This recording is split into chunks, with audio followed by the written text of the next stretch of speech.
This is Electric Universe Eyes, and today I'm going to narrate The Secret Name of Ra, extracted from the Egyptian myth and legend, written by Donald Mackenzie, 1907. Ra had many names that were not known unto gods or men, and he had one secret name which gave him his divine power. The goddess Isis, who dwelt in the world as a woman, grew weary of the ways of mankind. She sought rather to be amidst the mighty gods. She was an enchantress, and she desired greatly to have power equal with Ra in the heavens and upon the earth. In her heart, therefore, she yearned to know the secret name of the ruling god, which was hidden in his bosom and was never revealed in speech.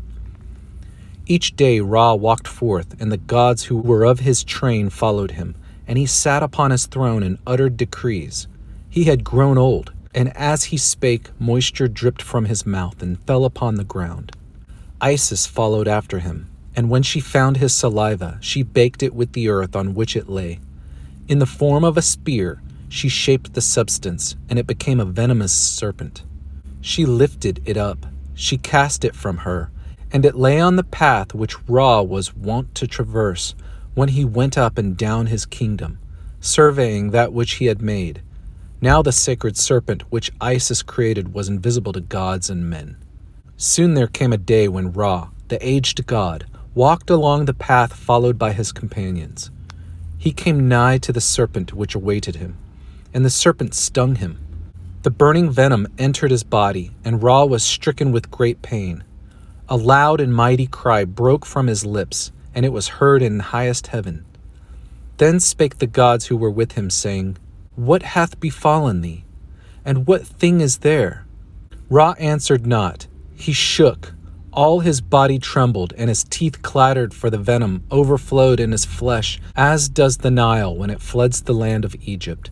But at length he possessed himself and subdued his heart and the fears of his heart. He spake, and his words were, Gather about me, ye who are my children, so that I may make known the grievous thing which hath befallen me even now. I am stricken with great pain by something I know not of, by something which I cannot behold. Of that I have knowledge in my heart, for I have not done myself an injury with mine own hand. Lo, I am without power to make known who hath stricken me thus. Never before hath such sorrow and pain been mine. He spake further, saying, I am a god and the son of a god. I am the mighty one, son of the mighty one. Nu, my father, conceived my secret name which giveth me power, and he concealed it in my heart so that no magician might ever know it, and knowing it, be given power to work evil against me. Quote, As I went forth, even now, beholding the world which I have created, a malignant thing did bite me. It is not fire, yet it burns in my flesh. It is not water, yet cold is my body, and my limbs tremble. Hear me now. My command is that all my children be brought nigh to me, so that they may pronounce words of power, which shall be felt upon earth and in the heavens. End quote. All the children of Ra were brought unto him, as was his desire. Isis, the enchantress, came in their midst, and all sorrowed greatly, save her alone. She spoke forth mighty words, for she could utter incantations to subdue pain, and to give life unto that from which life had departed. Unto Ra spake Isis, saying, What aileth thee, holy father?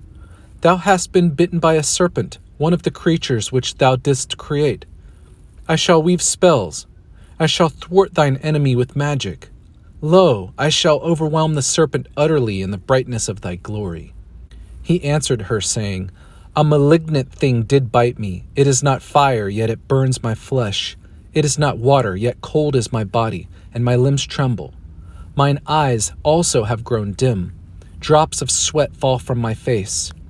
Isis spake unto the divine Father and said, Thou must even now reveal thy secret name unto me, for verily thou canst be delivered from thy pain and distress by the power of thy name.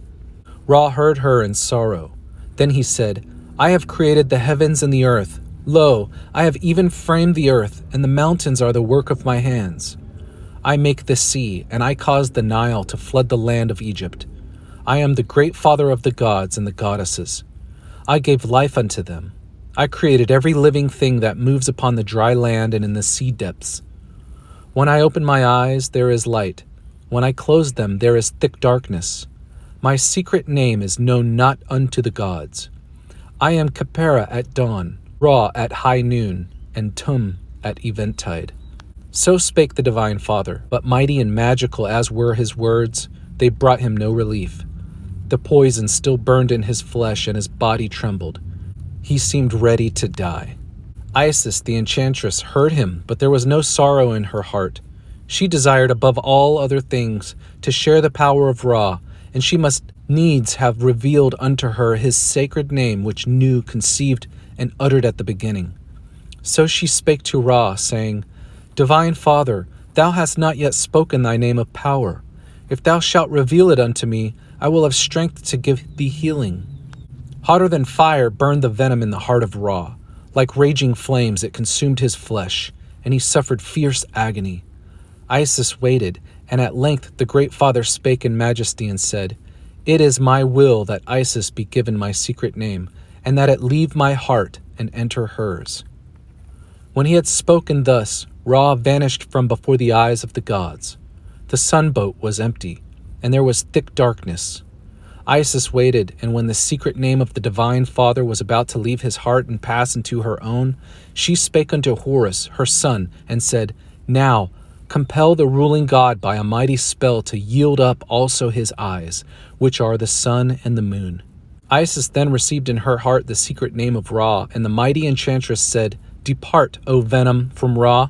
Come forth his heart, and from his flesh flow out, shining from his mouth. I have worked the spell. Lo, I have overcome the serpent, and caused the venom to be spilled upon the ground, because the secret name of the Divine Father hath been given unto me. Now let Ra live, for the venom hath perished. So was the god made whole. The venom departed from his body, and there was no longer pain in his heart or any sorrow.